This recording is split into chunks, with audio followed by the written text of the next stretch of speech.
Sotto l'albero la classicissima al Palaverde tra la capolista Imoco Volley e la Unet e-Work Busto Arsizio. Un match oggi in tono minore perché le bustocche sono state nuovamente accerchiate dal Covid e non si presentano al completo, per di più con alcune atlete appena recuperate.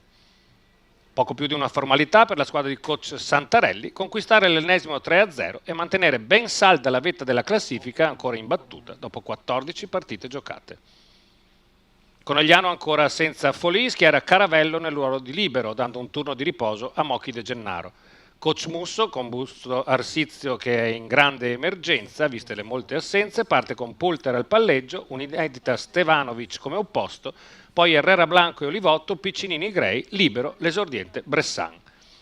Nel primo set si vedono subito i problemi di assetto delle Lombarde che si affidano a Stevanovic in attacco nell'inusuale ruolo di opposto, ma in ricezione, con un assetto tutto nuovo, soffrono moltissimo la pressione delle atlete giallo-blu. L'Unet risale nella fase centrale del set grazie ad un paio di errori delle Pantere e a Gray, che pareggia a quota 10, ma arriva lo strappo decisivo firmato dalle battute di Paola Egonu, che spinge mettendo a disposizione di Miriam Silla palloni invitanti. 25-16 il finale. Simile anche il secondo parziale, con la croata Butigan in campo al posto di De Cruyff per l'Imoco Volley.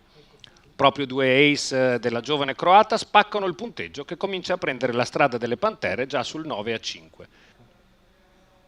Entra anche l'azzurrina Lovet Omorui, che si fa notare per una grande varietà di colpi in attacco, poi anche Gichel e Gennari, ma Busto, nonostante le buone cose di Piccinini e Gray, soffre ancora specie in ricezione e l'Imoco può controllare gioco e punteggio fino al 25-16 finale. Il terzo set inizia con una Miriam Silla che sarà MVP dell'incontro con 13 punti, scatenata che porta subito l'Imoco sul 4-1, ma l'Unet e-Work in questo set non ci sta.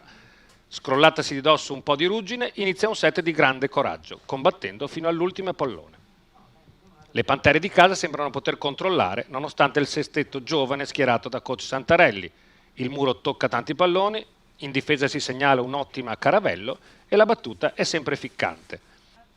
Ma in questo momento sale in cattedra la sempiterna Francesca Piccinini, che tra ace, muri e attacchi vincenti riporta sotto una Unet che alza anche il ritmo della difesa, raggiungendo l'Imoco sul 22 pari.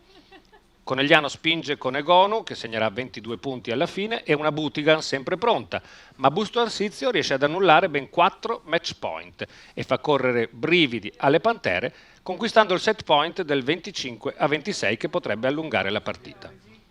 Le bombe di Paola Egonu e un errore di Gray chiudono però la contesa sul 28-26 che consegna l'ennesima vittoria all'Imoco Volley.